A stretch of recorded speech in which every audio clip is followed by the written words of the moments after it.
ये क्लास 7 का चैप्टर 2 चल रहा है एनसीईआरटी ज्योग्राफी। तो अभी इससे पहले हमने चैप्टर 1 कंप्लीट किया। ये चैप्टर 2, इसमें भी बहुत बड़ा वीडियो नहीं होने वाला, ये भी शॉर्ट वीडियो है। तो अभी हम शुरू करते हैं चैप्टर 2, जिसका नाम है इनसाइड अवर अर्थ। ठीक, इसमें आप 10-15 मिनट में पूरा चैप्टर खत्म हो जाएगा। आप इसे स्पीड करके भी देख सकते हो अगर आपको ये स्लो लगे तो तो पहला जो इनसाइड अवर अर्थ है, एनसीईआरटी आपका पूरा कवर होगा इसमें। जो आपका एनसीईआरटी में दिया हुआ है इसमें यही देखेंगे, फिर धीरे धीरे धीरे हाई लेवल का हम बढ़ते जाएंगे। तो अभी हमारा अर्थ जो है उसके इनसाइड में क्या है, इस चैप्टर में हम ये पढ़ेंगे। अभी हम ऊपर में पढ़े लिथोस्फीयर, हाइड्रोस्फीयर, फिर एटमॉस्फेयर। अभी हम इस चैप्टर में देखेंगे कि हमारे अर्थ के इनसाइड में क्या है। थोड़ा बहुत इंट्रोडक्शन है इसमें। तो हमारे अर्थ के इनसाइड क्या है, पहले जो अर्थ जो हमारा है वो डायनेमिक प्लैनेट। डायनेमिक मतलब मूवमेंट, वो हमेशा मूव करते रहता है, इनसाइड भी और आउटसाइड भी। तो डायनेमिक प्लैनेट मतलब क्या है, चेंजेस इनसाइड एंड आउटसाइड। वो जो हमारा अर्थ है उसमें क्या है, इनसाइड भी आउटसाइड। जैसे पहाड़ बनता है, पठार बनता है, प्लेट्यू, प्लेन जो नदी से ये लेकर के मिट्टी लेकर के आते तो प्लेन बन जाता है। फिर ड्यून बन जाता है, जो हमने पिछले क्लास में पढ़ा। जब राजस्थान वगैरह में जो हवा से एक जगह से दूसरे हवा मिट्टी को लेके जाते हैं तो एक अलग सरफेस बन जाता है। फिर अर्थक्वेक के कारण कुछ अलग सरफेस बन जाता है, ब्लॉक माउंटेन, ये सब। तो ये हो गया आउटसाइड चेंजेस। इनसाइड भी कुछ चेंजेस होते रहते हैं। ठीक, तो जैसे अंदर में वो लावा मैग्मा चलते रहता है, तो उस वजह से कुछ चेंजेस आते रहते हैं। तो हम पहले इनसाइड के बारे में पढ़ेंगे, धीरे धीरे से पता चलेगा क्या होता है। तो इंटीरियर ऑफ द अर्थ, अर्थ कैसा है, लाइक अ ओनियन। प्याज देखियो, प्याज में बहुत सारे लेयर होते हैं, एक लेयर हटाते हैं, फिर दूसरा लेयर, फिर तीसरा लेयर। तो हमारा जो अर्थ है वो भी लेयर है, उसमें बहुत सारे लेयर है, बहुत सारे जितने भी लेयर है वो पढ़ेंगे हम। तो वो लाइक अ ऑनियन, हमारा अर्थ कैसा है, ऑनियन। तो ये मान लो हमारा अर्थ है, इस ये अर्थ का सरफेस है जहाँ हम रहते हैं। पर अभी हम ऊपर वाला नहीं, हम लोग उसके अंदर वाला लेयर के बारे में पढ़ेंगे, इंटीरियर ऑफ द अर्थ। तो अर्थ जो है वो जो हमारा सबसे ऊपर वाला परत है जिसपे हम रहते हैं उसे क्रस्ट कहते हैं। तो क्रस्ट दो तरीके का होता है, एक सरफेस जहाँ हम रहते हैं, कॉन्टिनेंट, हम कहाँ रहते हैं, कॉन्टिनेंट। एक होता है ओशियन। पूरे अर्थ का जो सरफेस है, आउटर मोस्ट सरफेस, वो दो तरीके का ही होता है, एक कॉन्टिनेंट होता है, एक ओशियन होता है। कॉन्टिनेंट का जो लेयर का जो हाइट है वह है 35 किलोमीटर। कॉन्टिनेंट का कितना है, 35 किलोमीटर कॉन्टिनेंटल। ओशियन तो डीप है ना, पहले तो पानी आएगा ओशियन में, उसके बाद सरफेस होगा। तो ओशियन का सरफेस जो हाइट है इनसाइड से, तो वो है 5 किलोमीटर। तो ये क्रस्ट में आता है। जो आउटर मोस्ट लेयर है, सबसे ऊपर वाला लेयर है, उसे क्रस्ट कहते हैं। कॉन्टिनेंट कहाँ तक आता है, 35 किलोमीटर तक। और ओशियन का कॉन्टिनेंट कहाँ तक आता है, 5 किलोमीटर तक। तो ये हो गया क्रस्ट। क्रस्ट के बाद आता है लेयर मेंटल का। ये मेंटल जो है वो क्रस्ट के बाद आता है। क्रस्ट के बाद आता है मतलब वो 2900 किलोमीटर तक है, 2900 किलोमीटर तक। उसमें क्या होता है ना, ये मेंटल में दो पार्ट होता है, एक सॉलिड पार्ट भी होता है और एक लिक्विड पार्ट भी होता है। सॉलिड पार्ट और क्रस्ट तक मिला के हम इसे लिथोस्फीयर बोलते हैं, जो आगे पढ़ेंगे। लिथोस्फीयर सिर्फ बहुत लोगों को कन्फ्यूजन होता है कि क्रस्ट को लिथोस्फीयर बोलते हैं, नहीं, लिथोस्फीयर बोलते हैं क्रस्ट का जो पार्ट है, और सॉलिड पार्ट ऑफ जो मेंटल होता है वहां तक होता है लिथोस्फीयर। लिथोस्फीयर का मतलब क्या होता है, solid part of the earth, जहां तक सॉलिड होगा वहां तक लिथोस्फीयर है। पर क्रस्ट का मतलब होता है कि जहां तक, क्रस्ट का मतलब होता है आउटर मोस्ट लेयर, मतलब मेंटल से पहले तक हो जाएगा क्रस्ट, उसके बाद मेंटल आएगा। मेंटल में लिक्विड पार्ट भी होता है और सॉलिड पार्ट भी होता है। इसका जो हाइट होता है वो 2900 किलोमीटर तक होता है। उसके बाद जो है, उसके बाद है कोर। कोर दो होता है, इनर कोर और आउटर कोर। आउटर कोर जो होता है वो ये मेंटल और कोर मेंटल बाउंड्री, ये कोर मेंटल बाउंड्री है, यहाँ से लेके यहाँ तक। पहले आउटर कोर आता है, फिर इनर कोर। इनर कोर सबसे ज़्यादा हीट होता है। सबसे ज़्यादा हीट किस में होता है, इनर कोर में। तो इनर कोर का जो रेडियस होता है वो होता है 2500 किलोमीटर। रेडियस का मतलब होता है कोई भी सर्कल है तो यहाँ से यहाँ तक का दूरी जो होता है, ये सेंटर है, सेंटर से लेकर के सर्कमफेरेंस तक का दूरी को रेडियस बोलते हैं। उसी से पता चलेगा सर्कल कितना बड़ा है। तो जो इनर कोर का जो रेडियस होता है वो है 3500 किलोमीटर, 3500 किलोमीटर। अब हम देखेंगे कि 3500 किलोमीटर अगर कोर का है तो पूरे अर्थ का रेडियस कितना होगा। तो पूरे अर्थ का जो रेडियस है वो 6371 किलोमीटर, 6371 किलोमीटर सिर्फ रेडियस है। उस हिसाब से देखो अर्थ कितना बड़ा होगा। अब देखो, जो एग्जाम में बहुत बार पूछते हैं, हर एग्जाम में पूछते हैं, बहुत ध्यान रखने वाली बात है। कॉन्टिनेंटल मास मतलब जो ये है कॉन्टिनेंटल मास जो है क्रस्ट का, वो किससे मिलके बना हुआ है? तो वो मिलके बना हुआ है सिलिका और एल्यूमिनियम से। सिलिका को SI भी बोलते हैं और एल्यूमिनियम को AL बोलते हैं, तो Cr बोल सकते हैं। अगर एग्जाम में पूछे जो कॉन्टिनेंटल मास है क्रस्ट का, वो किससे मिलके बना हुआ है? तो सिलिकन और एल्यूमिनियम। सिलिकॉन को SI भी बोलते हैं और एल्यूमिनियम को AL, तो कभी कभी Cr लिखा रहता है। फिर जो ओशियन क्रस्ट है, दो तरीके का क्रस्ट बताए थे, एक होता है कॉन्टिनेंटल क्रस्ट, एक ओशियन क्रस्ट। ओशियन क्रस्ट जो है वो सीमा, सीमा मतलब सिलिका और मैग्नीशियम, ऐसे याद रखना सीमा। हम लोग का जो ओशियन का कुछ सीमा है उसके बियॉन्ड नहीं जा सकते, तो ऐसे सीमा, सीमा मतलब एक बाउंड्री।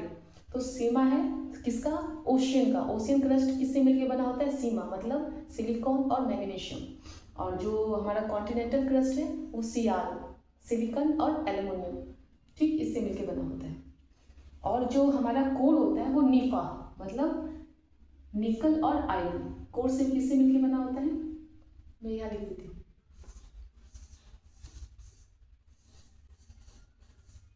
कोर किससे मिलके बना होता है? निकल और आयरन। आयरन को Fe से दिखाते हैं, ठीक है, तो अपना कॉपी में ऐड कर लेना, निकल और आयरन। ये किस में होता है? कोर में। तो ये तीन बात कुछ याद रखो या ना रखो, ये जरूर याद रखना। क्रस्ट दो तरीके का होता है, ओशियन और कॉन्टिनेंट। कॉन्टिनेंट एल्यूमिनियम और सिलिकॉन या Cr, सिलिकॉन एल्यूमिनियम से मिलके बना होता है।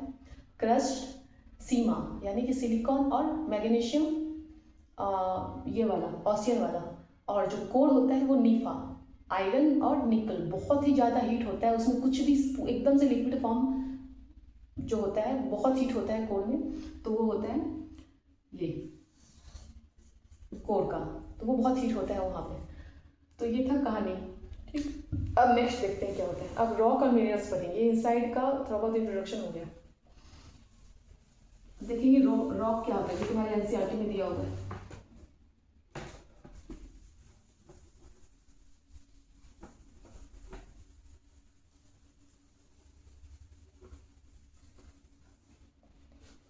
तो देखो क्या है rock and minerals.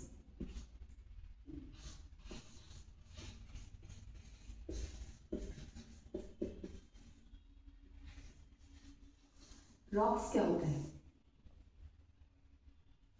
Earth crust जो है वो रॉक से मिलकर बना होता है। Earth crust made up of rock, ठीक। रॉक तीन तरीके का होता है। जहां भी तुम्हें स्लो लगे तुम स्पीड करके देख सकते हो, या अगर तुम्हें लगे थोड़ा अब आगे बढ़ा ले तो बढ़ा सकते हो। तो ये क्या है? रॉक तीन तरीके का होता है, इग्नियस, सेडिमेंट्री और मेटामॉर्फिक रॉक। इग्नियस रॉक,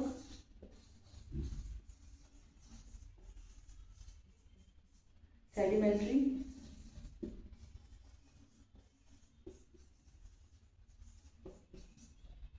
और मेटामॉर्फिक।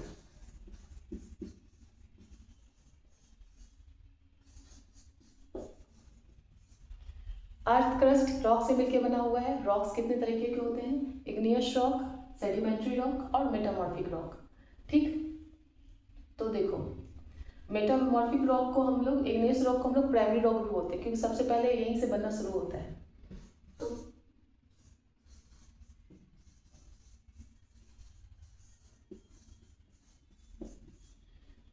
प्राइमरी रॉक ये दो तरीके का होता है, इंट्रूसिव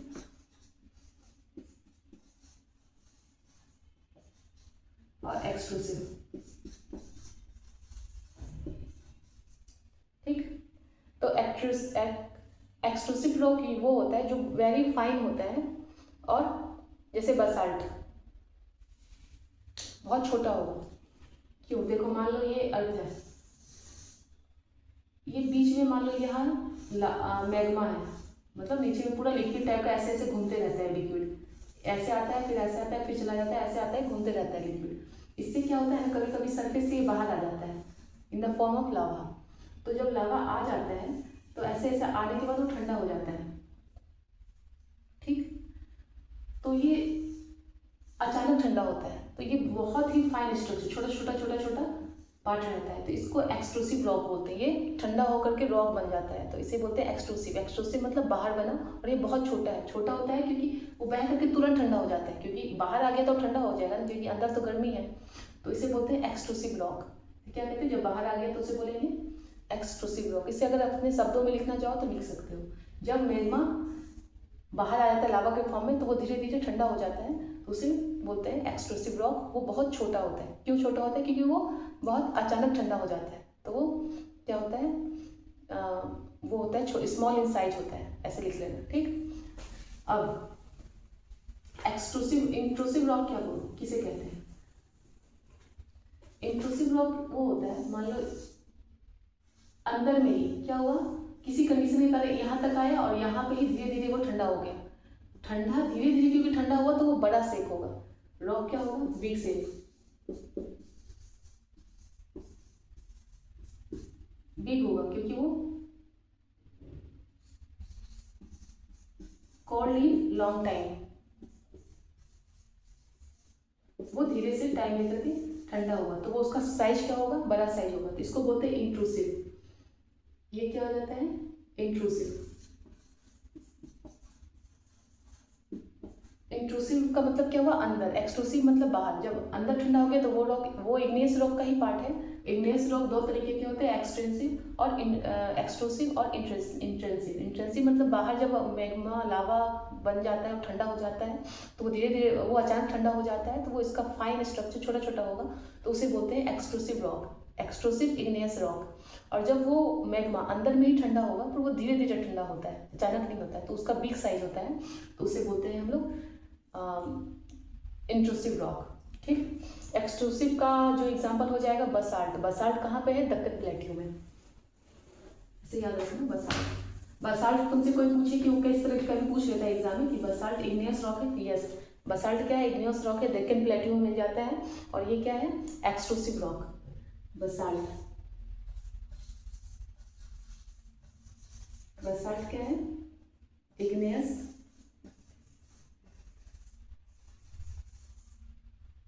एक्सट्रूसिव रॉक, ठीक। अब देखो, ये हो गया इंट्रूसिव रॉक का एग्जांपल। इंट्रूसिव रॉक का एग्जांपल हो जाएगा ग्रेनाइट। ग्रेनाइट जिसे निकाल के भी हम लोग नीचे से फिर घर वर बनाते हैं उससे। तो ग्रेनाइट, ग्रेनाइट भी क्या है? इग्नियस रॉक है। कैसा इग्नियस रॉक है? इंट्रूसिव।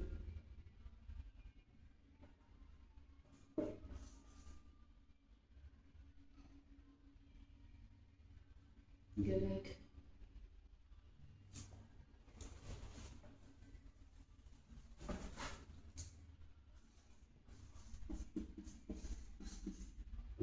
ये क्या है? इग्नियस रॉक है, इंट्रूसिव। इंट्रूसिव। तुम ये बताना कि ज्यादा बड़ा कौन होगा, ग्रेनाइट होगा या बसाल्ट होगा? बसाल्ट होगा ज्यादा बड़ा रॉक या ग्रेनाइट? बसाल्ट नहीं होगा ज्यादा। क्यों? क्योंकि ये बाहर आके एक्सट्रूसिव होके होगा।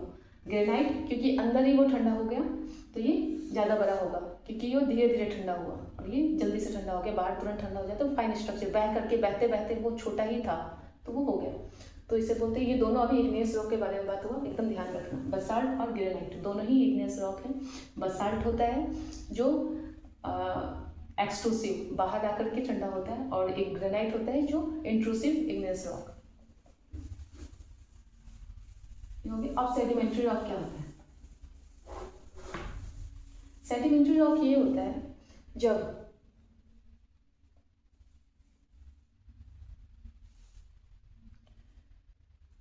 मान लो रॉक टूट गया, ब्रेक हो गया, ब्रेक होकर फाइन स्ट्रक्चर बन जाता है, वो सैंड का रूप ले लेता है। सैंड मतलब सेडिमेंट्री रॉक लेयर वाइज बन जाता है, रॉक का लेयर बन जाता है एक, वो जाकर के लेयर वाइज बैठ जाता है। सेडिमेंट्री, सेडिमेंट हो जाता है। सेडिमेंट मतलब बैठना। जब टूट फूट के करके लेयर वाइज बैठ जाता है एक स्ट्रक्चर में, तो उसे हम सेडिमेंट्री रॉक बोलते हैं। इसमें फॉसिल फ्यूल जो बाद में रॉक बन गया वो इसमें ही आएंगे। कोई पूछेंगे जो फॉसिल फ्यूल होते हैं वो कौन से रॉक हैं, जैसे कोल हो गया, कोल कौन से रॉक है? तो ये सेडिमेंट्री रॉक है, क्योंकि जितने भी प्लांट्स एंड एनिमल्स जो नीचे पहले चले गए थे, जो बाद में फॉसिल फ्यूल बन गए, वो भी जाकर के लेयर वाइज जाके बैठ गए। सेडिमेंट मतलब बैठ जाना, तो बैठ गए, वो भी क्या है, सेडिमेंट्री रॉक है। तो इसमें क्या आ जाएगा, लेयर, इसमें लेयरिंग, कोई बोलेंगे लेयर ऑफ रॉक किसमें मिलता है, तो सेडिमेंट्री रॉक में, क्योंकि वो बैठ गए लेयर वाइज, अपने उसके स्ट्रक्चर के हिसाब से वो बैठ गए, तो इसे सेडिमेंट्री रॉक बोलते हैं। फिर जैसे प्लांट्स और ऑर्गेनिज्म,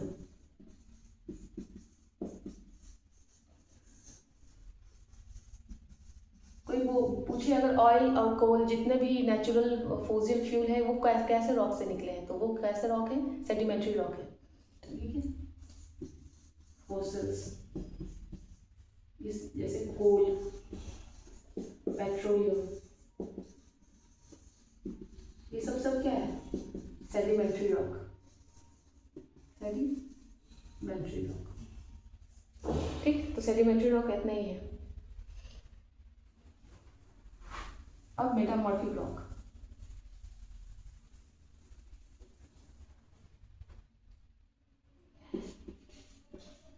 मेटामॉर्फिक रॉक क्या होता है,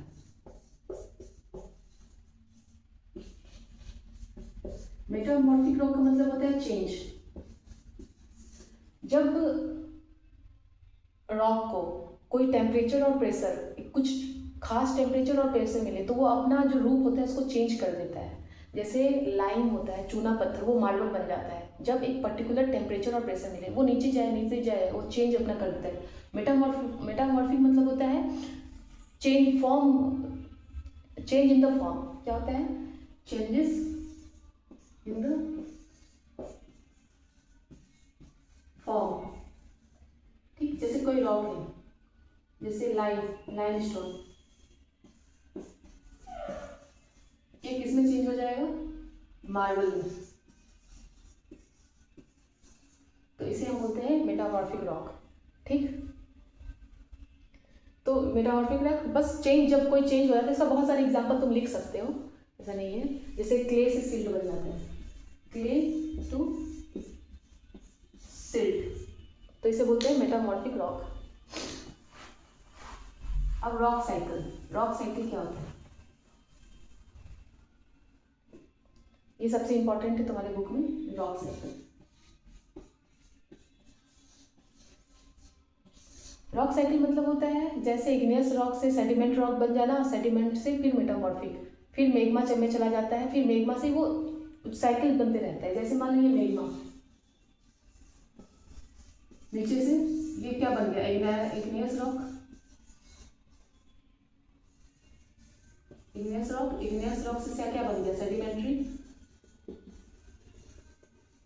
सेडिमेंट्री से फिर अपना चेंज हो गया फॉर्म, वो इग्नियस रॉक से भी चेंज कर सकता है, ये हो गया मेटामॉर्फिक।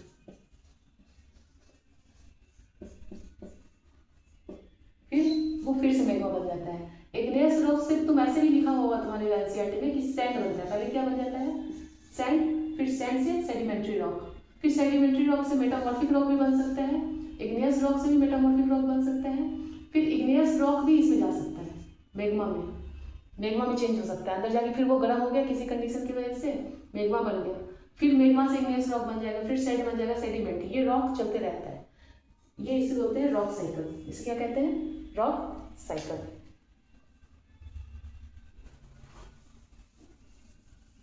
ठीक, अब हम देखते हैं कि रॉक क्या होता है। कम खत्म हो गया, बस थोड़ा सा।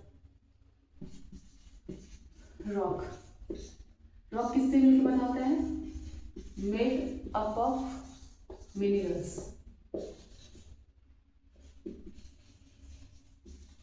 रॉक क्या होता है, मेड ऑफ मिनरल्स। पर ये मिनरल्स क्या है, मिनरल्स क्या होते हैं, नेचुरल अकरिंग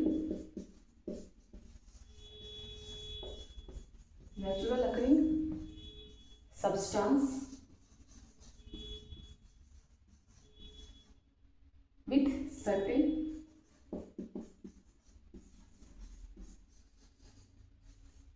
properties। कुछ इसका certain properties होता है, फिजिकल और chemical, physical and chemical composition.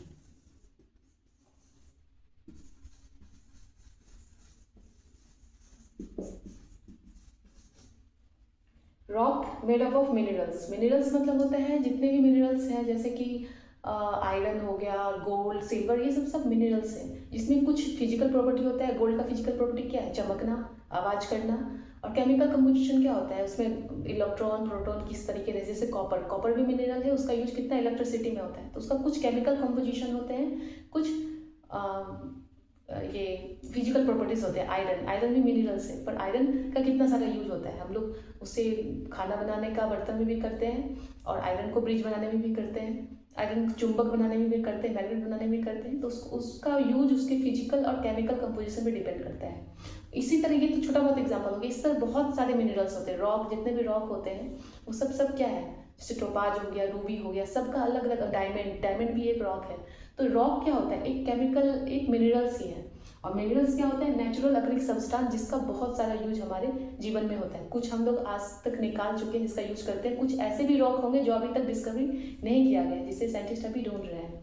तो ये सब होता है रॉक और मिनरल्स। तो समझ में आ गया? जैसे फ्यूल मिनरल्स भी होते हैं। फ्यूल मिनरल्स बताइए क्या होते हैं? कोल, नेचुरल गैस एंड पेट्रोलियम, इसे बोलते हैं। ये भी मिनरल्स ही हैं, पर ये क्या है? Fuel minerals. ये कैसे बने? जब ऑर्गेनिजम्स और प्लांट्स नीचे चले गए थे तो ये एक रॉक का रूप ले लिए हैं। तो रॉक में ये कैसे ये भी मिनरल्स है, क्योंकि हर सारा रॉक कुछ ना कुछ मिनरल से मिलकर बना होता है। इसे फ्यूल मिनरल्स बोलते हैं। इसका भी केमिकल कंपोजिशन, फिजिकल प्रॉपर्टी। कोल का फिजिकल प्रॉपर्टीज क्या है? ब्लैक होता है, चमकता भी है कुछ कुछ। और केमिकल कंपोजिशन से क्या है? क्योंकि वो एनर्जी का, उसको जलाते हैं तो एनर्जी मिलता है, बहुत देर तक रहता है, तो इसका केमिकल कंपोजिशन है। तो वो फ्यूल मिनरल्स हो गए। तो ये इस तरीके से हमारा ये चैप्टर खत्म हो गया। इसमें कुछ और खास नहीं है।